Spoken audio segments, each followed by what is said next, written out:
Hey everyone, welcome back to the channel. We'll get right into it. I need to do some touch-up work on the RT switcher that I was pointing out.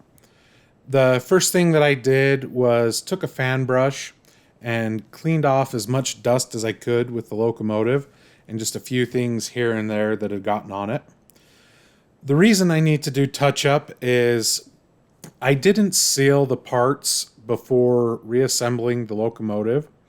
And when I was touching them to get the railings put in and the cut levers, I ended up rubbing off some of the paint on both the handrails and a little bit here and there on the locomotive itself.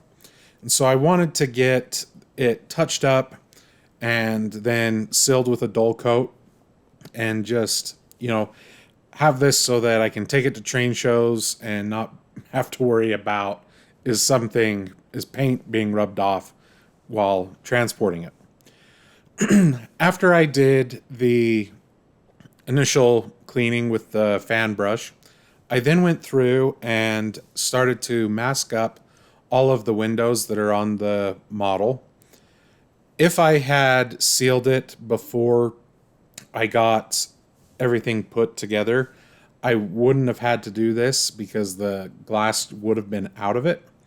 However, when looking at it, I would have had to disassemble the locomotive again in order to separate the pieces, and I figured it just wasn't worth it, and I would just mask the glass to get it repainted and sealed up. The way that I mask the windows is just use some blue painter's tape. I know there's other options that are out there and they probably work better, but for me in my case, I've had good luck with the painter's tape, and with the locomotive as dark as it is, I figured there wouldn't be much of a difference with the dull coat anyway, and it turned out to be the case, and so I just stuck with the blue painter's tape. The way that I have found works best, at least for me, is I'll take a strip of painter's tape, put it out on my cutting mat, and then just cut strips, as you can see, and eyeball the measurements of what the windows are going to be.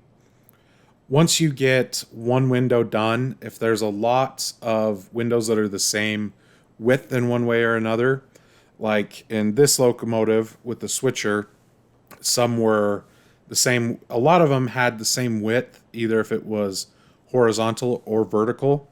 And so once I got the one window done, I was able to just put the section of tape next to what I hadn't cut, or I should say, I put the cut piece on top of the non-cut tape, and then I was able to just cut strips from that, and that ended up giving me what I needed.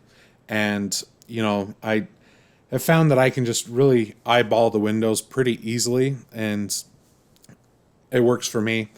Other things may work for you, but this is how I did it.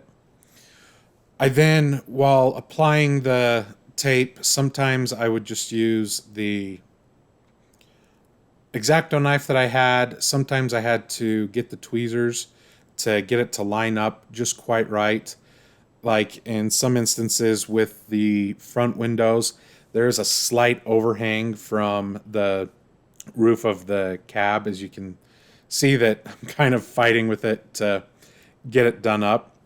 And so I just used tweezers after that, got it pushed in, and just make sure that the glass was covered and that the minimal amount of dull coat when I sealed it would be sprayed onto the glass. Once I got all the masking done, I moved on to the touch-up painting. In order to do that, I just used a micro brush, a smaller one.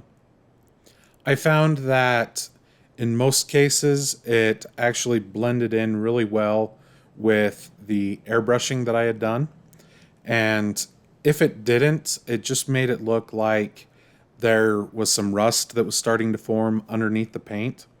You're not really going to see it unless you're really close to the model, but I thought it was a cool effect that it gave anyway. What I did was started off with the angel green.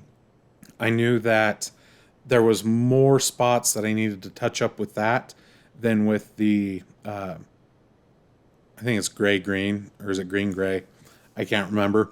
But the gray color that I used, there was less spots to do with that.